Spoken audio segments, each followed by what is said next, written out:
आप study abroad plan करते हैं तो देयर आर मेनी फैक्टर्स इनको कंसिडर किया जा सकता है या किया जाता है, और हर बच्चे के, हर स्टूडेंट के जो कंसिडरेशंस हैं वो रिजर्वेशंस, और जो रिजर्वेशंस हैं वो डिफरेंट होती हैं।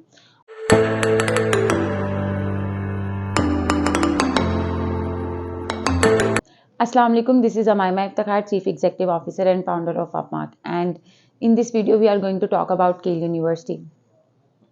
जब भी आप स्टडी अब्रॉड प्लान करते हैं तो देयर आर मेनी फैक्टर्स इनको कंसिडर किया जा सकता है या किया जाता है, और हर बच्चे के, हर स्टूडेंट के जो कंसिडरेशंस हैं वो रिजर्वेशंस, और जो रिजर्वेशंस हैं वो डिफरेंट होती हैं। ऑब्वियसली हर किसी के सर्कमस्टांसेस डिफरेंट होते हैं, और हर किसी के जो डिसीजन मेकिंग का जो एक की पॉइंट्स है वो भी डिफरेंट होते हैं। सो एक यूनिवर्सिटी डिसाइड करते वक्त जोन जोन सी फैक्टर्स हैं जिनको कंसिडर किया जा सकता है, इस वीडियो में वही सब डिस्कस करते हैं। So let's get started.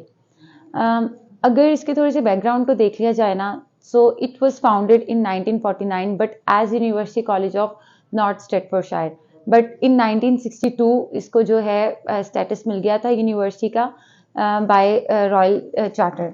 उसके अलावा अगर देखा जाए तो obviously it's public research university, 95% इसकी जो एम्प्लॉयबिलिटी रेट है, thus they have many placement options as well. उसके अलावा अगर देखा जाए ऑब्वियसली गोल्ड रैंक यूनिवर्सिटी है।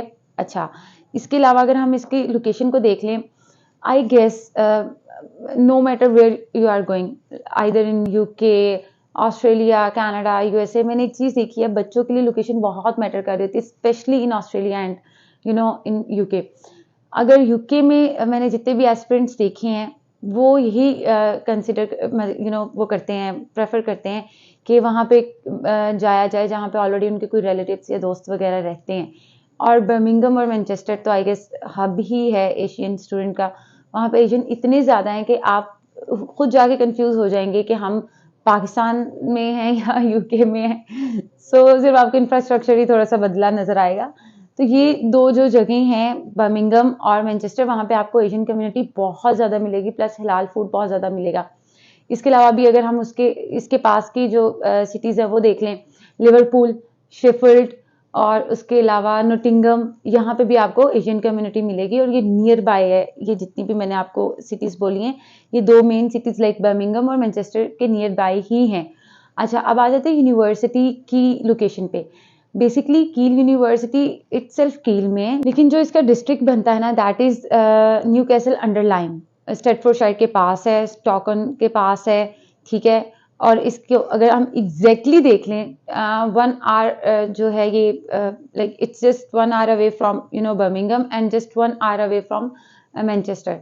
तो इसलिए आप अगर if you are planning to go UK और आपकी यूनिवर्सिटी बर्मिंघम में या मैनचेस्टर में होनी चाहिए, बट आपको वहां पे कोई सुटेबल ऑप्शन नहीं मिल रहा, ठीक है, तो this can be your consideration, क्योंकि ये आपको बिल्कुल 1 घंटा, अगर आप वहाँ पे, मैं आपको मजे की बात बताती हूँ, अगर वहाँ पे आप रहते हैं ना, क्या उसे कहते हैं, ये सेंट्रल लंदन में, ठीक है, मैं एक एग्जांपल देने लगी हूँ।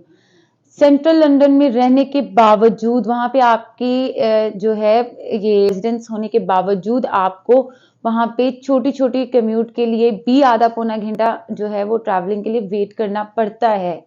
तो वहाँ पे आधा घंटा पौना घंटा ट्रैवल जो है वो कुछ नहीं कहता। Apart from location and background, अगर हम इसके अवार्ड्स की बात कर लें, इनकी रैंकिंग्स की बात कर लें, तो it was number 1 university in Britain by student choice. उसके अलावा ग्लोबल सस्टेनेबिलिटी के हिसाब से one of the best institute था लास्ट ईयर। इसके अलावा गोल्ड रैंक यूनिवर्सिटी है, 95% इसकी एम्प्लॉयबिलिटी रेट है।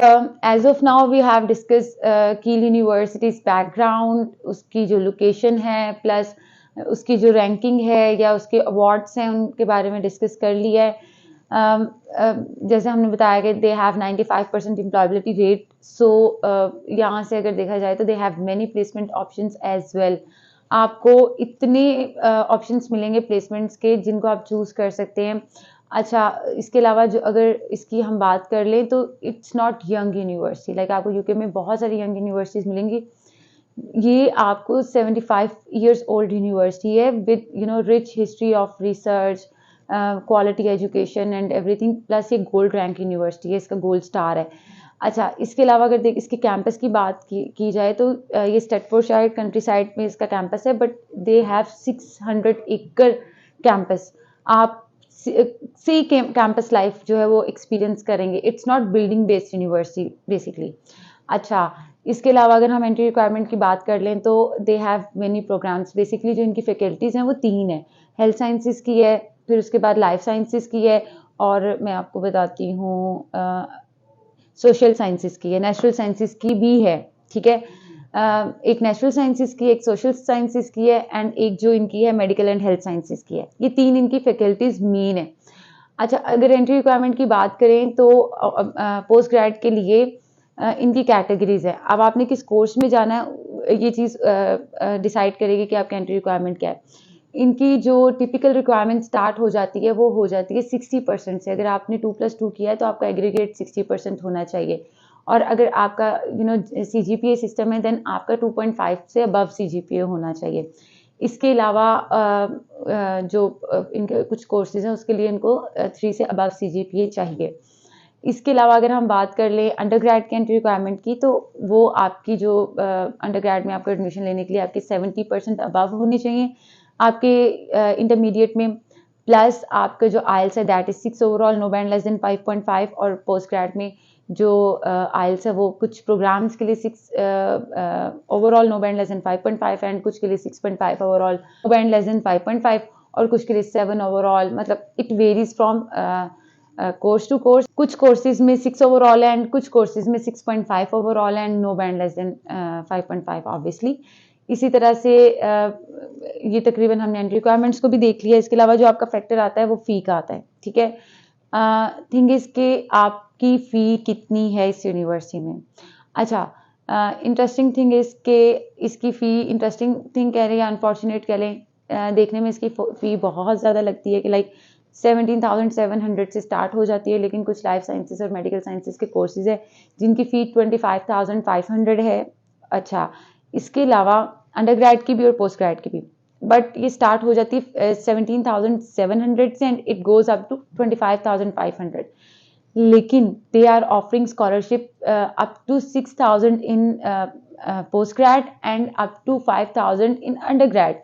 उसमें भी ये आपकी मेरिट बेस्ड है। अगर आपका 3.5 अबव CGPA है देन आपको पोस्ट ग्रेड के लिए पूरे 6,000 की स्कॉलरशिप मिलेगी, और अगर आपका जो CGPA 3 से बिलो और 2.5 से अबव है तो आपको 3 की मिलेगी, और इसी तरह से 2 की आपको तब मिलेगी जब आपके 2.5 से कम है। ठीक है, अगर हम इसको नटशेल में देख ले तो इसका मतलब स्ट्रेट स्कॉलरशिप 2,000 है, बट अगर आपका CGPA अच्छा है तो आपको 5,000 की स्ट्रेट स्कॉलरशिप मिल जाती है, और उसके बाद आपकी फी 12,000 रह जानी है। I guess more than enough. इसी तरह से अंडरग्रेड में भी आपको 5,000 की स्कॉलरशिप मिलेगी। अच्छा, मैंने एक ना रील बनाई थी, अगर आपने देखी हो, कि what is difference between bursary and scholarship.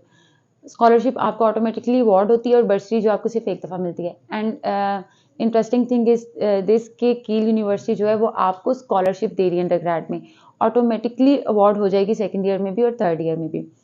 अच्छा, I guess for most of them ये चीज़ बहुत ज़्यादा जो है मैटर करती है कि आपका डिपॉजिट कितना है। ठीक है, आपने कैश से पहले कितना यूनिवर्सिटी को पे करना है। देखिए, देयर आर 2 थिंग्स। आपने ओवरऑल फी तो देखनी, प्लस आपने ये भी देखना है कि इनिशियली आप कितना पे कर सकते हैं। एंड कील university is just taking 4,000 from Pakistan, that's it. उसके अलावा अगर हम इसके ओवरऑल बजट को तो देख लिया, अगर हम इसके इनिशियल बजट को देख लेते हैं देन अगेन वो आपका 4,000 जो है आपका डिपॉजिट है। उसके अलावा आपकी IHS है 470 पर एनम प्लस 235 जो आपको 4 मंथ्स एक्स्ट्रा मिलते हैं। सो अगर आप मास्टर्स के लिए जा रहे हैं विदाउट प्लेसमेंट तो 705, अगर विद प्लेसमेंट जा रहे हैं तो 1145, और अगर अंडरग्रेड के लिए जा रहे हैं तो 1645, राइट। इसके अलावा 366 जो है 370 आई गेस अब हो गई है आपकी एम्बेसी फ़ी। 370 जो आपकी एम्बेसी फ़ी है, TB टेस्ट आपका होना है 12,000 का अप्रॉक्सीमेटली। तो ये आपकी एक्सपेंसेस ब्रेकडाउन है जो आपको यहाँ से वहाँ ट्रैवल करने में आने हैं। ऑफ कोर्स आपके इसमें जो आप ऐड कर लें अपने ट्रैवल एक्सपेंसेस भी, जो आपके एयर टिकट चार्जेस है। इसके अलावा इसमें आपको बैंक स्टेटमेंट कितनी रिक्वायर्ड है। अच्छा, ये डिपेंड करता है आपको स्कॉलरशिप कितनी मिली और आपने डिपॉजिट कितना करवाया। मिनिमम डिपॉजिट आप 4000 करा सकते हैं, मैक्सिमम आप जितना मर्जी करा लें। लेट्स से आप एक स्टूडेंट है, उसका 3.5 CGPA ही है और उसकी फ़ी जो है वो 17,700 है, ठीक है। तो उसमें से 4000 निकल जाएगा, फिर 5000 निकल जाएगा, 9000 तो ये डिडक्ट हो गया और जो फ़ी रहेगी प्लस 9207 बिकॉज जो कील है ये आउटर लंदन में है, तो ऑब्वियसली इसमें जो एड ऑन होंगे वो 9207 ऐड होंगे। वो ऐड होकर आपकी जो है बैंक स्टेटमेंट 28 डेज ओल्ड, और तब तक जब तक आपका वीज़ा इशू नहीं हो जाता तब तक आप अपने वो रिक्वायर्ड अमाउंट जो है उसको छेड़ नहीं सकते, वो कंसेक्टिवली होल्ड होने चाहिए। डॉक्यूमेंट्स कौन कौन से चाहिए? जो उनसे डॉक्यूमेंट्स रूटीन में एप्लीकेशन प्रोसेस करने के लिए चाहिए होते हैं। अगर आपका आइल्स नहीं भी है देन डोंट वरी, आप जो है अभी अप्लाई कर सकते हैं, ठीक है। आप का जब आइल्स आ जाएगा, आइल्स देकर आपका अनकंडीशनल लेटर आ जाएगा, ठीक है। For conditional letter you can apply without IELTS, और अगर आइल्स नहीं है, कंडीशनल लेटर के लिए अप्लाई करना है तो कौन कौन से डॉक्यूमेंट्स चाहिए? ऑब्वियसली आपका पासपोर्ट जो कि मस्ट है, आपके एकेडमिक डॉक्यूमेंट्स प्लस आपकी एकेडमिक डॉक्यूमेंट्स हो गए, पासपोर्ट हो गए, ठीक है। अगर आप बैचलर्स में जा रहे हैं तो ऑब्वियसली जो आपका हाई स्कूल सेकेंडरी स्कूल का सर्टिफिकेट है वो, और अगर आप जा रहे हैं पोस्ट ग्रेड में तब high school secondary school and your last degree transcript and degree, और डिग्री नहीं है तो डिग्री कंप्लीशन सर्टिफिकेट, अगर आपका अभी लास्ट सेमेस्टर है तो होप सर्टिफिकेट, ठीक है। प्लस अगर आप मास्टर्स में जा रहे हैं तो 2 recommendation letter as well, plus आपकी CV, उसके बाद आपका जो है वो पर्सनल स्टेटमेंट। पर्सनल स्टेटमेंट जो है आपकी बड़ी अच्छी लिखी होनी चाहिए, बड़ी पर्सनलाइज लिखी होनी चाहिए, बिल्कुल उसको जनरल आपने जो है वो नहीं लिखना कि बस ठीक है जो भी आपने इंटरनेट से देखा वो लिखते हैं। आपने अपनी ये आपने फील कराना है कि you are talking to that admission officer rather than कि आप उसको कोई जो है ना किसी जगह से चीज़ें निकाल के जो है वो इम्प्रेस करने की कोशिश कर रहे हैं। अच्छा, उसके बाद आ जाते हैं एप्लीकेशन प्रोसेसिंग टाइम। आपका ऑफर लेटर 7 डेज के अंदर अंदर आ जाएगा, and guess what, they are offering many courses in January intake as well. अच्छा, मुझे ना इनके 2 कोर्सेज जो है बड़े ही मजे के लगे। एक तो environmental sustainability and green technology, और दूसरा ये डेटा साइंस और डेटा साइंस और आर्टिफिशियल इंटेलिजेंस जो है वो एक साथ ऑफर कर रहे हैं। अच्छा, ऑलमोस्ट हमने हर चीज़ के बारे में बात कर ली। Entry requirement, application processing time almost 1 week का है, 1 वीक के अंदर अंदर आपका ऑफर लेटर आ जाएगा। प्लस आपको क्या English requirement, financial requirement, like everything. Still you have any question regarding Keele University or any other university in UK or around the globe, तो आप हमें अप्रोच कर सकते हैं, आप हमसे पूछ सकते हैं। हमारे जो कॉन्टैक्ट नंबर हैं वो नीचे डिस्क्रिप्शन में लिखे होते हैं। ऑल्सो आप हमारे सोशल मीडिया हैंडलर पे हमसे कांटेक्ट कर सकते हैं। वैसे रिकमेंडेड यही है कि आप जो है व्हाट्सएप पे कॉल करें या व्हाट्सएप पे मैसेज करें, वो ज़्यादा बेहतर होता है ताकि आपको प्रॉम्प्टली रिस्पॉन्स आ जाए, ठीक है। Thank you so much for watching this video. अल्लाह हाफिज़, अंटिल नेक्स्ट टाइम।